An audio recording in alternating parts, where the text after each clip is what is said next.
Upon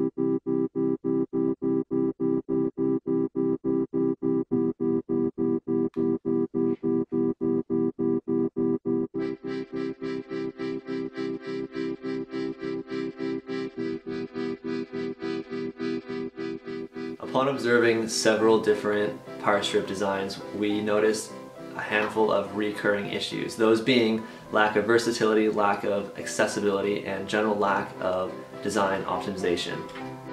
The benchmark that we chose to represent these issues was a typical 6-socket surge protected power strip, and we used this to compare to our product as we designed it.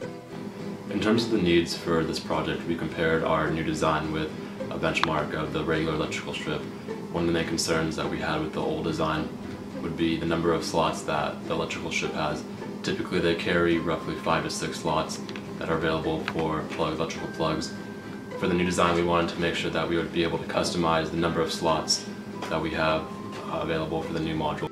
Another need for the design that we wanted to address compared to the old design of the electrical strip would be the spacing in between each individual plug.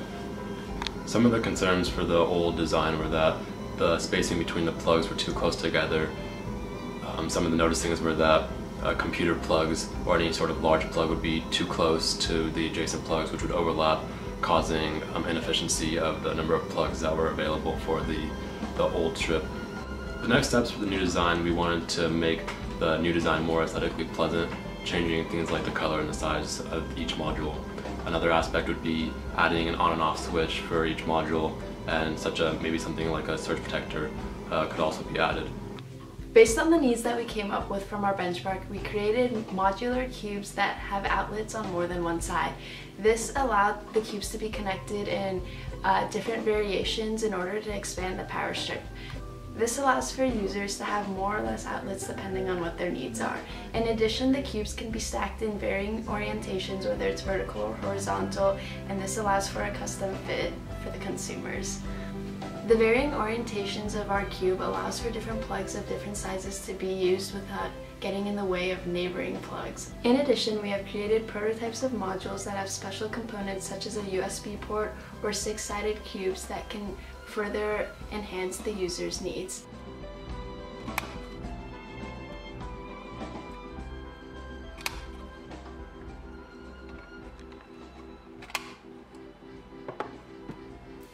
Due to lack of time and our inexperience with electrical wiring, we decided to model our cubes on receptacle sockets we found at Home Depot. This allowed for easier wiring since we knew how those would be connected.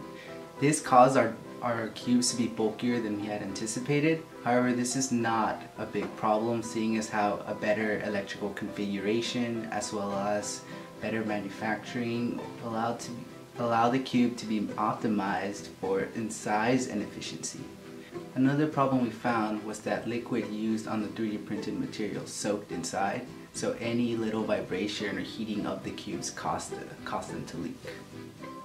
So in terms of moving forward with the project, we'd have to redesign the internal circuitry in order to meet our specific needs, so that we can shrink the final product. Once we have the final dimension, we can look into mass production, and injection molding is an option in which we can lower the cost and make our product competitively and affordable.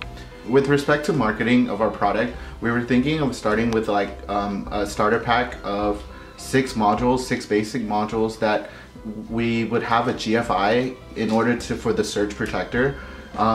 Other modules can be sold separately, like the USB.